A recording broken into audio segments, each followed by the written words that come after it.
Hello everyone, আসসালামু আলাইকুম। আজকে আমি আপনাদের দেখাবো খুবই কিউট কিউট কয়েকটি কাপ পুডিং বানিয়ে।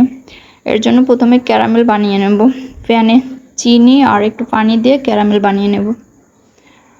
এটা লো আছে জাল করে এটাকে ক্যারামেল বানিয়ে নেব। যখন একদম ব্রাউন কালার হয়ে আসবে সে পর্যায়ে এটাকে কাপে ঢেলে নেব।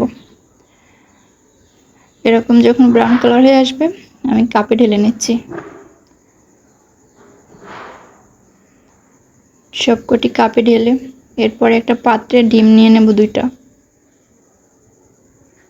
এরপরে স্বাদ অনুযায়ী চিনি দিয়ে দেবো আর দিয়ে দেবো ভ্যানিলা এসেন্স একটু দিয়ে এটাকে ফেটিয়ে নেব।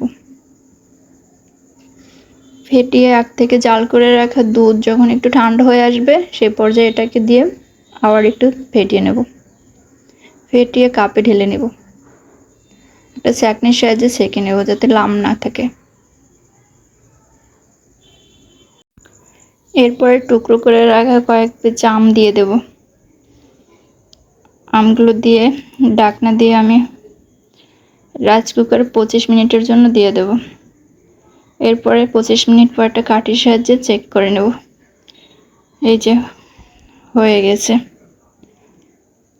এরপরে একটা চাকুর সাহায্যে আমি সাইডটা কেটে ঢেলে নেব। এভাবে করে ঢেলে নেব। এই যে হয়ে গেছে কাপ পুডিং। যদি ভিডিওটি ভালো লেগে থাকে তো লাইক, শেয়ার, কমেন্ট অ্যান্ড চ্যানেলটি সাবস্ক্রাইব করে দিবেন। আল্লাহ হাফিজ।